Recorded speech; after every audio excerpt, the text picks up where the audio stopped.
Et bonjour, bonsoir. Ça dépend de l'heure à laquelle vous allez suivre cette émission. On a Pessimbo Tenabalandi. Il y a Masolo Général, Nakatia Nabino, Parlons Plus Info. Nous sommes là dans un nouveau numéro, encore une fois aujourd'hui. Je salue Oyo Landakabiso régulièrement. Je salue la diaspora congolaise de partout dans le monde entier. Je salue les Quinoises et Quinoises. Je salue même tout le peuple congolais dans les provinces, à l'est de notre pays. Je tiens sincèrement à vous saluer. Pourquoi? Parce que vous ne cessez jamais de contribuer sur ce que nous sommes en train de faire. Essayez, en essayant de partager avec vous quelque chose, surtout sur ce qui se passe Nakati Ambo Kanabiso. Ici, nous sommes dans émission Nabino Bolingaka Mingi Masolo Général. Masolo Général. Et ça n'a pas battu. Pourquoi? Parce que tu estimais que nous devons faire quelque chose, vu que le Rwanda avait infiltré notre pays, surtout dans le secteur où Italie Makamouya Média. Rwanda a infiltré les médias ibélés qui parlaient à son nom, Alors, lorsque Makamouya Yaki, nous sommes en train de faire effort et nous avons renversé tendance sur le terrain, surtout sur le front numérique. En tout cas, tout renverser tendance. Nous sommes en train d'aller jusqu'au bout. Vous allez découvrir avec nous ensemble ce que nous allons partager. Nakati Masolo Général. Aujourd'hui, la première question, nous allons parler sur l'accord de principe entre les États-Unis et la RDC et le Rwanda aussi. Pourquoi le Rwanda aussi doit participer à l'accord signature et accord Oyo? Parce que le Rwanda, Yende Azalaki, notre tout premier agresseur. Le Rwanda, c'était le Rwanda qui nous a agressés. C'était le Rwanda qui nous agresse. Voilà pourquoi les États-Unis, avec son président, son nouveau président, Donald Trump, a trouvé qu'il faut qu'il y ait la signature d'un accord de principe entre ces deux nations, ces deux pays, la RDC et le Rwanda. Parce que nakati ya accord Oyo, et Zana Makambo Bele Oyo, Sengeli Mboka na Mboka, à respecter. En cas de non-respect de l'accord Oyo, selon les États-Unis, donc Mboka Oyo a kolingate à respecter, soit à Kobo pour respecter l'accord Oyo, à Kozwa et Tumbo Oyo Bongiponaï. Là, c'est une interpellation en Rwanda avec le président Nabango Paul Kagame, qui le monde entier a découvert que Kagame, c'est un sanguinaire, c'est Kagame qui a agressé la RDC, c'est Kagame qui met quand même les troubles sur la partie du Grand Lac. En tout cas, il faut que Kagame puisse se soumettre. Kagame avait abandonné pour ça l'aventure, et Azobela, tout ça, les attaques de BC Paul Kagame, et tu verras comment est-ce que la RDC doit émerger, tu verras comment la RDC doit vivre avec ces minéraux que Dieu lui avait donnés, tu verras comment la RDC doit maintenant vivre en paix. Toi, tu es là. Et le monde entier doit voir comment toi, Kagame, tu vas quitter les pouvoirs. Pourquoi? Parce que tu n'as pas réussi à relever quand même la dimension, relever le changement à la Mokanayo, Rwanda. Alors, c'est pour demain cette signature. C'est pour demain, il y a déjà une délégation, il y a Mokanabiso, mais on avait interpellé cette interpellation de Koufou Yangona. Didier Boudimbo a sali Soni Yambo Kanabiso. Vrai ou faux? En détail, tu vas ensemble. Nous allons parler, il y a Rebelle, il y a M23, AFC Yananga, na Kabila, na Kagame, Bazangi place Yakosimba. Nandengeni, on va découvrir ensemble avec vous, chers amis. Et enfin, on va parler de la situation, il y a Kayi Kwamba. Kayi Kwamba, qu'est-ce qu'il a dit au sujet de Kabila? On va découvrir ensemble avec vous.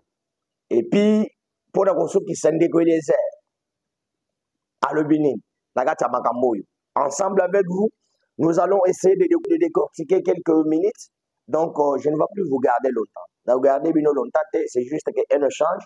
Autre que solo là pour que vous me c'est qu'est-ce qui se passe. Pour la Bamoussou, vous voyez que ça lobby le 27, qui est l'accord de principe entre les États-Unis et la RDC et le Rwanda et Kosalema. Et c'est pour demain, moi je vous assure que c'est pour demain. et bandaki malembe bazo reporté. Mais pour finir, Donald Trump yemoko a télémi à l'objet que c'est pour demain le 27. Soyons restés connectés. Nakatia, chez Nabino, parlons plus info parce que ceux qui vont habiter, on va faire l'effort pour que tout réunir quand même à force. Il y a pour ça, il y a des direct. Ceux qui m'ont direct, on va vous faire parvenir en direct dans Macambouya où il y a les États-Unis pour que Bolanda, Bozala, à la page avec ceux qui sont là-bas, Bokolanda, Yango, la délégation où il était.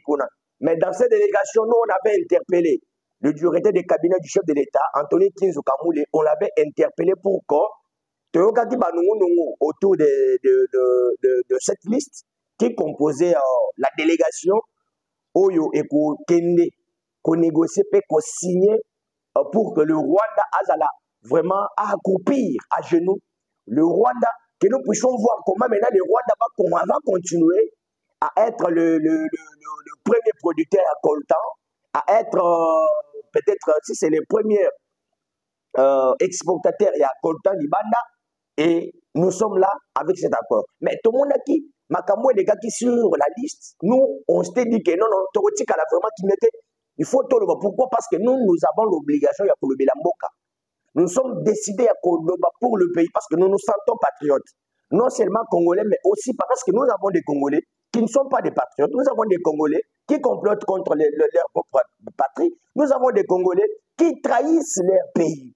Alors nous ne sommes pas de ce genre de personnes. Nous sommes là pour défendre le pays et pour défendre aussi le président que Dieu nous a donné pour le moment. Parce que pour ceux qui croient à la parole nous a dit, et toute autorité vient de Dieu. Jamais Togo un président, même Kabila, c'est sûr que Kabila, Dieu avait permis, pour que Kabila soit. Mais le mal avec Kabila, c'est parce que Kabila a une place à Rosimba. Kabila est devenu président de Katsamboka. Alors qu'il y a un agenda caché d'ailleurs, il y a un agenda d'ailleurs pour que avant Mr. Paul Kagame, avant Mr. Rwanda, avant Mr. Ouganda, et va créer rébellion éternelle à l'est de notre pays. Je dis bien rébellion éternelle, il y a M23. Mais qui changeait toujours ma kanzaka, qui changeait ma veste pour que tout le monde a la commis avec de multiplicité, il y a stratégie. Grâce à Félix Tshisekedi, Tokei qu'on découvrir que Paul Kagame et Kabila, c'était une seule personne. On a découvert que Paul Kagame et Nanga, Paul Kagame et le Bissimois, les autres, les Makenga, c'était une seule personne. Mais qui venait à chaque fois, Bamoni que nos pouvoirs ayés, Babengi, Batunabango, Batini Bango Nazamba, va créer crise. Après crise, Bazogi, Badobé, qui est au dialogue. Les gars de dialogue, ils viennent avec leur cahier des charges pour imposer le chef qui est au pays et l'imposer que non, nous voulons qu'il y ait le mixage, le brassage. Le chef avait dit plusieurs fois que cette guerre ne finira pas comme toutes les autres guerres. Alors, nous, on voyait comme si c'était une blague, on comprenait, c'était comme si Abanda ou le Bapamba, or, Ayeba qui place à Zaki. Pourquoi? Parce qu'il savait très bien que sur le terrain qu'il avait amené pour Kagame, le terrain de la diplomatie, en tout cas pour Kagame à Kobikate. À Kobikate, le prévet là, nous avons vu tous. Les négociations ont été faites, nous avons vu tous. Alors, pour demain le 27, c'est la signature de cet accord. Voilà pourquoi nous disons coup de chapeau à notre ministre des Affaires étrangères, Kayi Kwamba Thérèse Wagner. Pourquoi? Parce que Asali Bitumba Oyo, to Kanegite Garosala. Asali Bitumba Oyo, to Satandegite Kayi Kwamba Akosala. Lelo, nous avons le nouveau passeport.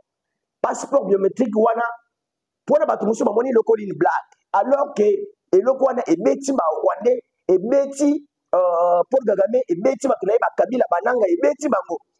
Allez-y voir na ba médias na ba web mikenike na ba réseaux sociaux, na ba Facebook, na ba Twitter, na ba TikTok.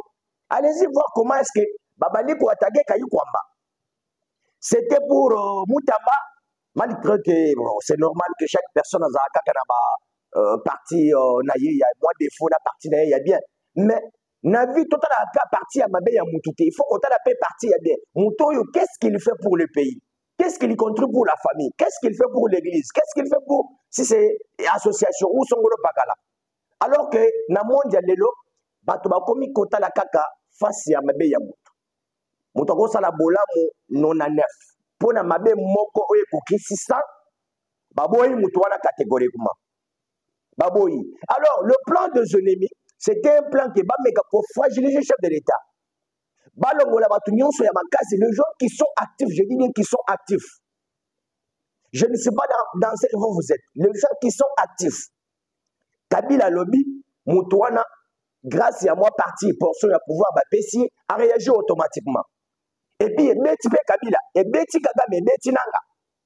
Alors, vous vous êtes compromis, beaucoup tali, Bosoloni, Bolobi, non, non, non. Il faut que tout le monde tel, vous savez le plan. Mvonde oyo, progrès général, il y a cour de cassation. Près de la cour de cassation. Il y a des dossiers sensibles, il y a des Mvonde. Il y a des dossiers, je vous dis bien, sensibles. Ceux qui Mvonde a kébité, les lois azawat.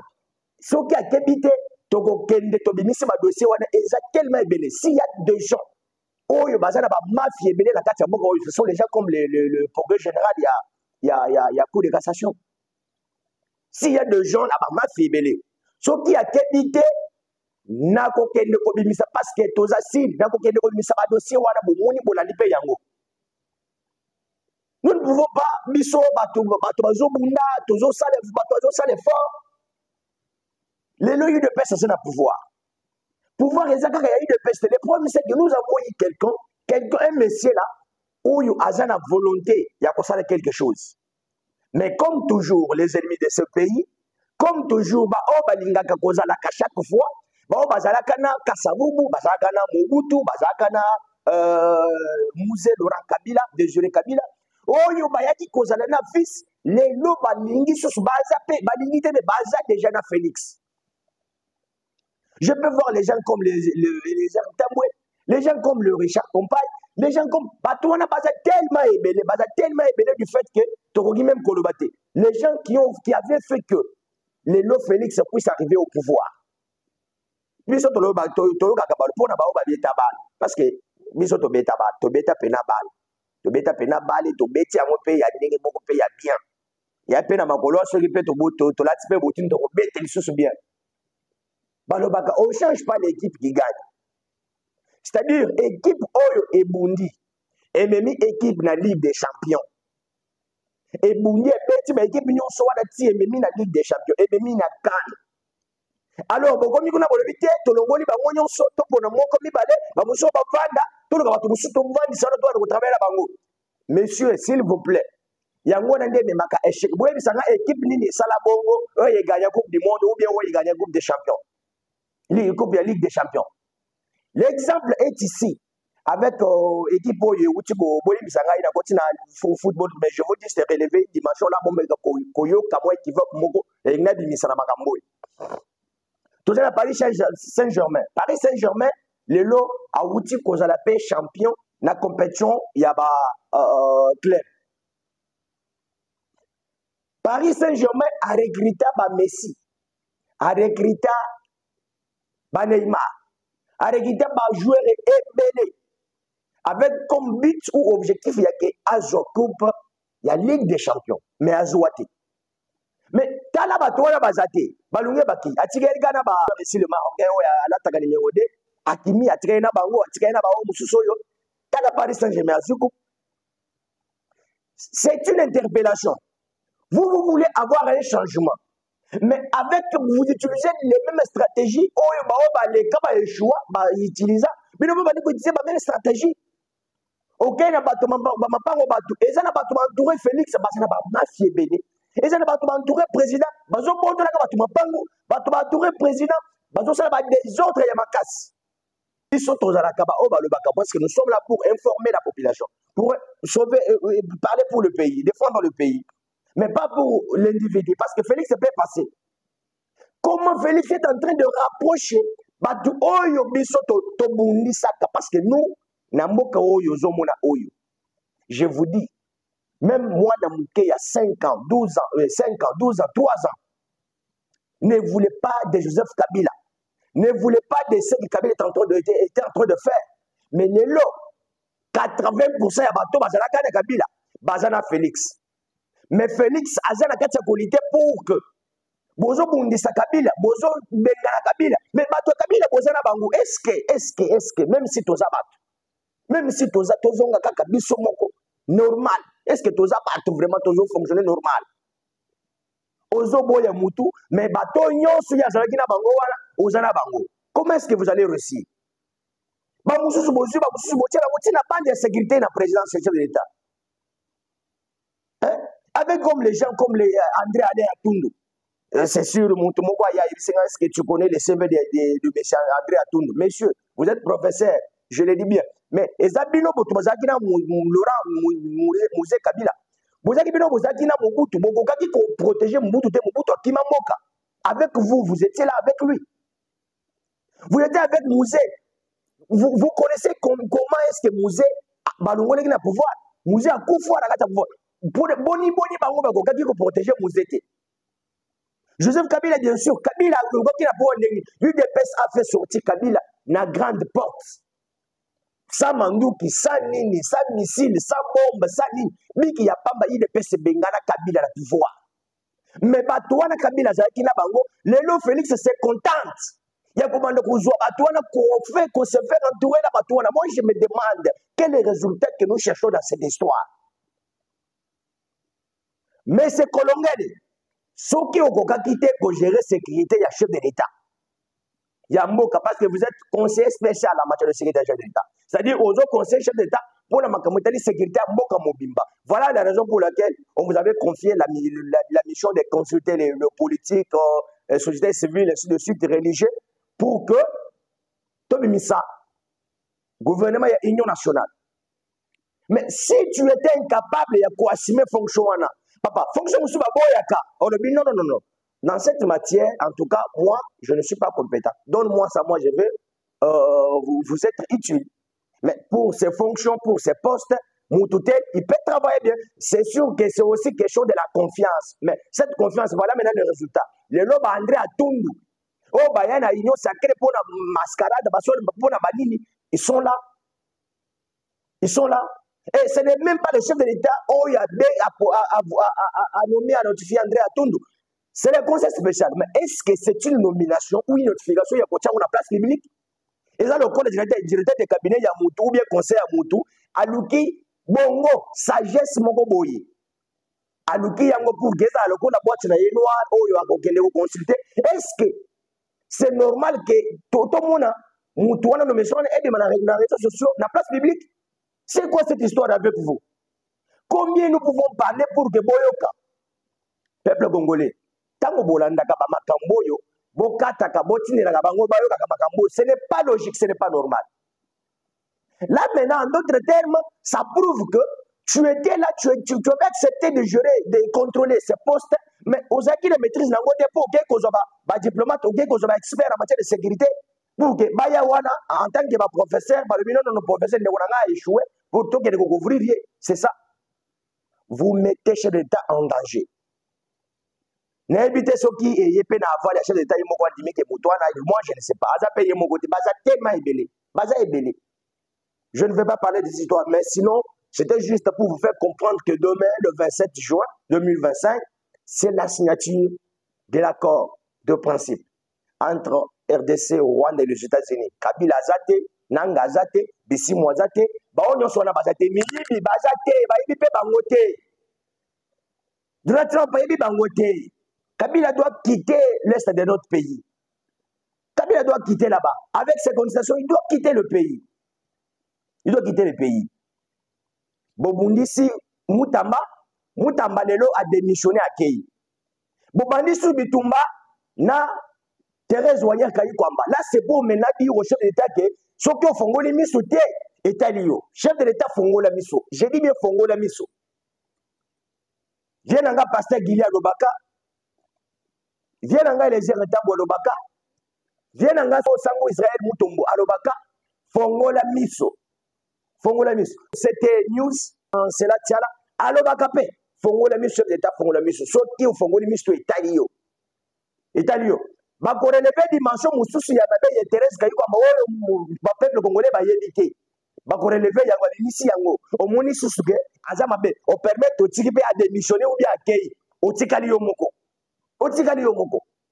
l'idée c'est quoi balongola ba vrai numéro oyebi na équipe soki balongoli numéro 9 o atiaka bi balongoli 10 balongoli 5 ou 4 bao bakengelaka pour ke batia bino bike esili babomi 10 babomi 9 babomi numéro 4 ou numéro 5 babomi numéro 2 babomi ba esili okufi soko ofongoli miso babani makambo ya passeport kwa passeport oyo ya sika yeye ebeti bango babani makambo na babani kwatake kayi kwamba population congolaise ebisi bino bo se réveiller bozala ikenge bato baza miyibi liti na bango ezake baboma avec l'infiltration oyo eza na présidence oyo eza na gouvernement oyo eza na baassemblée provinciale oyo eza na baparti ebele bato wana nyonso baye na mission propre le Rwanda azalaka capable ya komise mpe bamoyen en jeu parce que ayebi ke na komise bamoyen nde azoresir na kobebisa même koyiba bainformation bastratégie ake nango alambi yango azongi no abeti bino bon programme est capable de faire ça Bokeba. Donc nous ne sommes pas là pour que biso to la garaba attention to la gamite mezo beta to la garaba kanda na banini likolo na bino bozoli ba millions ba milliards et suite bino boko bozoli yango tozotala bino bozoli et s'il pété tala ministre des sports et loisirs ya mboka na biso Didier Budimbo atiki ba équipe lokola ba Sanga Balende. Moi j'avais l'information Sanga Balende na Mbujima équipe ya Kasa Oriental. Sanga Balende n'a même pas azatana sponsor te. Sanga Balende atikali moko po abeta ba il faut que ba fanatique ba na mboka wana basangisa mo muke basangisa. Po ba bacha ba ngwata na hotel moko boye. Baya ka soki baya ka mingi ba ngwata na hotel moko eza en face ya Africana Palace sur le rond-point Ileri. Na hotel oyo KB Deluxe botala baya kawana hotel pe boye équipe botali oyo équipe ni mais Sanga Balende sa majesté Sanga Balende équipe oyo bete kenda même Afrique équipe oyo et kenda Ligue des Champions Afrique équipe oyo sans sponsor sans soutien tolungwe kuna tozui équipe lokola ba Don Bosco ba Lupopo équipe lokola Dari club monté ma pembe vite mais équipe nyonso eza ebele ils est tellement ébélé.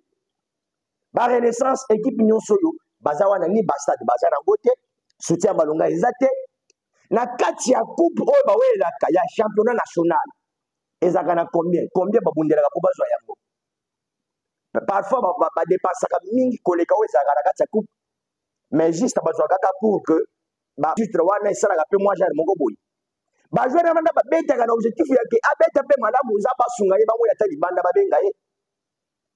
Mais ok, qu'on million. Au signé pendant contrat dans AS Monaco, il y a AS Monaco 13 millions de dollars chaque fin du mois. J'ai dit bien 13 millions de dollars chaque fin du mois que notre pays va commencer à débourser pour traverser et tenir à Monaco. Tant au football, il y a Kalibana qui bête, Mabobana qui a tenir, ils ont bête, ils ont bougé. Les lorsque les gens ont bomi championnat national, ont bomi yango. Kaboulou ko to finga Kaboulou aya Kaboulou na papero ya Kaboulou quelque chose de salama tozo yo quand même que championnat zo betam ce n'est pas que biso nyonso to linga ka foot non mais il y a na ba congolais oyo bayoka ka bien lorsque bayoka ba équipe na mboka na bango pe bazo vibrer ya bino ezawaki aux 1 million wana 13 millions ok mimi yango ezaki ya sien nini to omoni to beto changer ok na Monaco ok ko bimiselo wana o RDC sur qui modèle d'Afrique est-ce que RDC a na souci de modèle d'Afrique biso to na souci de ça c'est la modèle dans monde entier et non d'Afrique. Dans cette histoire cher peuple congolais je vous dis il y a à boire et à manger dedans. Il y a à boire et à manger. Ndeko Didier Budimbu ayebisa bayimoka clair combien ni solo a détourné na makambo. Comment est perçu ce projet par les Congolais ? L'étonnement et pour ne pas dire les critiques commencent à voir le jour en RD Congo. Le montant du contrat interroge. On se souvient que pour la saison 2023, le championnat professionnel avait été suspendu faute de moyens. On écoute l'analyse de René Mukele, journaliste sportif congolais, des propos recueillis par Dadi Songourzo. Nous avons un sérieux problème d'organisation de notre football, un sérieux problème d'argent. pour bien organiser les choses, un sérieux problème de la formation, un sérieux problème des infrastructures, mais un ministre arrive à convaincre dans un conseil de ministres que la République démocratique du Congo doit débourser des millions d'argent du contribuable congolais pour aller chercher un partenariat avec Monaco pour qu'on porte seulement le nom de la RDC sous la varèse de l'équipe de Monaco. Non, ça c'est une blague bien organisée par le ministère des Sports. Nous sommes en République démocratique du Congo. Aujourd'hui, le football est mort.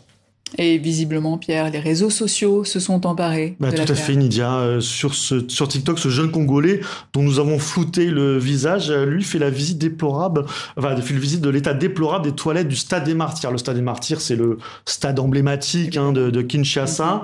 Et il pèse contre des millions d'euros, ces millions d'euros qui pourraient être versés à l'AS Monaco, alors que le football congolais a besoin de cet argent. Et que répond le ministère des Sports? Alors nous avons sollicité plusieurs fois le ministre des Sports. Il était en visite à Paris ces derniers jours et hélas nous n'avons pas eu de retour.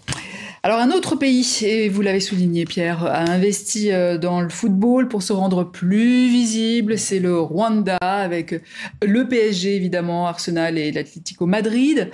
Est-ce que le gouvernement congolais veut suivre le modèle rwandais? C'est ce que pensent beaucoup de géopolitologues du sport. On écoute l'analyse de Jean-Baptiste Guégan, géopolitologue du sport, justement. Il est évident que la symétrie entre la stratégie rwandaise et la stratégie de la RDC est manifeste. Et donc, évidemment qu'ils ont tenu compte, évidemment qu'ils ont réfléchi à tout ça. Et c'est ça aussi qui va compter, c'est de voir aussi comment le Rwanda va réagir et comment les autres acteurs vont recevoir cette campagne qui fait quand même beaucoup écho à Visite Rwanda. De toute façon, sur la première année, on renverra aussi aux inégalités de développement et où tout le monde questionnera le fait que cette campagne de publicité aurait pu finalement servir à développer les écoles ou l'accès à la médecine.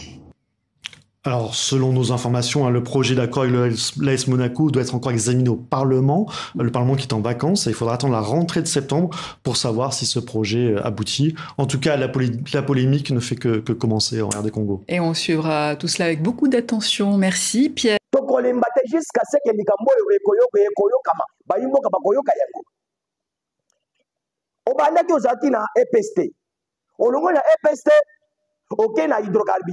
Hydrocarbures, lelo oza soki nani. Donc, bino totikeli bino. Donc, vous avez l'expertise. Vous avez la maîtrise dans le secteur nyonso. Bino botanga bo maîtriser nyonso.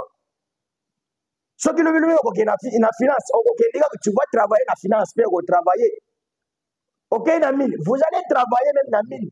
OK na justice, on peut travailler kaka. Ndeko na ngai. Mboko yo toyebite. Donc, ba mususu biso ba mususu no toya peut-être nouvelle classe politique wana et yakaka pour la pamba pour la mascarade. Tout ce que les chefs d'État disent que non, la jeunesse c'est ça pas mascarade. Et ça n'a pas. Pourquoi? Parce que ce que nous sommes en train de voir, en tout cas ça ne promet pas. Ils ont découragé la jeunesse. Ils ont découragé Mokaoyo. Nous ne voulons pas de cette histoire. Tolingi na likambo di debodimbo oye bisabiso. RDC lelo Moka ya libanda. Russie a envie RDC, Chine a envie RDC, États-Unis a envie RDC, Europe mobimba, ba Brésil, bani ba envie RDC. Yo zo RDC mboka oyo pour la championnat pour la makambo yo moni ke okolie millions na kati makambo au limité ya en Afrique. C'est la honte à vous monsieur Didier Boudimou. Avec tout ce qui s'est passé, tous un batu oyo qui défend le pays, qui défend réellement ce pays. Tous un batu qui défend réellement ce pays. Je ne suis pas porte-parole ya Ndeko Eliezer, mais quand même makamoto mona ke Eliezer etambwe na mboka oyo. Tunata mwana muke atasoka vandi na kamponda, vandi ata na kabontu tanda vandi ata soki wapi. Avandi na village moko ya wapi na fin fond ya mboka oyo ayebi Ndeko Eliezer, ayebi mwana kolo lopango. Pourquoi? Parce que lui quand il vient pour défendre ce pays, il le défend avec tout cœur, avec amour, avec patriotisme, avec volonté, avec conviction. Donc, dans ce veine, surtout Passouli Makila ya Congo les autres panakuna. Et puis, il est, j'ai dit, difficile, impossible, au moins à trahir Mbokaraye. Après le combat, il était resté seul. Alobaki seul, Azaki et Moko. Les autres ont dit que Betumbe Sili, Ndeko Eliezer avait organisé un meeting na 7e rue, na commune à Limité. Premièrement, il avait commencé d'abord à répondre à Banguna Yamboka, les ennemis qui s'étaient réunis autrefois à Limité pour que Baba Nakofinga, chef de l'État, le quoi parce qu'il a à Limité, il y a moi qui n'a Limité. Bamusube se prépare parce qu'il a Limité pour Bafika sous Félix. Bamusube Bazaki na Banguna, le lobby Bazaki na ennemi. Après 2 jours, va changer, Babadouki. Donc, il va avoir chauve-souris. Les chauves-souris politiques sont là. Les chauves-souris politiques. Les instables politiques sont là. Bato ba mesana ko changer ka ba veste à chaque minute. Donc il y a un boto à réfléchir te na moni o ya komi ko il faut na banana o. Donc c'est ça. Et vous appelez ça le calcul politique. Miyibi. Et les airs à sali meeting alobi que guerre et salini et sili. Alobi guerre et sili. Et puis a prometaki alobaki que a ko matisa ba pardon na banzela nyonso pour dire merci au président Fati pour sa diplomatie. Alors, il y a un à 5 ans, il y a triché, parce que c'est une initiative. Mais quand même, tellement que tout le monde va tricher. Mais ça peut m'embêter, mais il faut avoir cette reconnaissance. Il y a une initiative, et ça le pango. Merci Fati pour sa diplomatie, c'est tout. Moi, heureusement, merci. Parce que tu as dit que il n'y a pas une expression ou bien un mot expressif. Oyo ekoki ko résumé bolamu esengo bolingo volonté oyo muto zalaka nango pona bien faire moko boye muto salela ye koleka merci zalaka te. Et so kaka merci. Ah merci papa. Même nzamba kela biso alinga kasepelaka tango tofuka makato yebisaka ye merci papa. Fati ayoki makambo ya moni makambo. Merci Fati pour sa diplomatie. Wana za mwana kololo pango. Après il a consisté na likambo d'abord il y a indépendance. Dans plus ou moins 4 jours. Nous totalisé 65 ans. 65 ans il y a indépendance. To sali nini? To bongisi nini? To changer nini? Est-ce que changement est allé? Est-ce que changement est allé? Exemple, tu n'as pas répondre. Ceux qui osent la réponse, au tiki yango na commentaire. Tu vas coller pour que tout le belé yango selon avis au copé ça. Selon avis au copé ça. 65 ans, qu'est-ce qui a changé? Les gens qui étaient avec Kasavubu, qui étaient avec Mobutu, qui étaient avec Laurent Mouzé Désiré Kabila, qui étaient avec Kabila fils, Kabange, sont toujours avec Félix. Est-ce qu'il y a eu changement ou pas? Je ne sais pas moi. Il y a eu changement ou pas? Le même personne, le même figure, le même visage, le même intelligence, les mêmes sagesse. Mais bozo linga bozo ba résultat mosusu. Pour moi, ego salamaka jamais. Moto ya trahi ça parce que lelo kombo to kaka ya Judas. Judas lokola to eba que Judas a trahi ça Jésus-Christ. Lelo so que Judas wana zo exister mutu moko te akoko ni travailler na Judas. Mutu moko te akoko permettre travailler na Judas. Akolo ba de la même manière qu'il avait trahi notre Seigneur Jésus-Christ, akoko travailler pe biso. Mais pour la baïe politique, il y a Congo et Zabongo. Même si Nébi qui a trahi ça, tel, a trahi ça tel, a trahi ça tel, n'a pas rejoigné, n'a travaillé naïe. Peut-être bon à bola, moi, salim mokoto bibale, oubliant que le bipé, n'a pas trahir un gaï. Pour les lois, la Sukiwana, je salue sincèrement, bien un gaï, Daniel Yassomwe. Je salue mon frère Patrick Ampeta. Interfédéral adjoint, il y a parti Action commune pour la République. Vous êtes tellement ébélé. Je vous salue tous. Place nous sur Bozali. Na pesino bambote. Vous s'abonner, vous liker, vous partager le lien. Il y a émission yo. Mais surtout vous s'arrêter, vous commenter et puis vous tika la connecter et brancher na katia. Parlons plus info. Na katia émission monene de kaka. Masolo général. Donc vous avez lobby.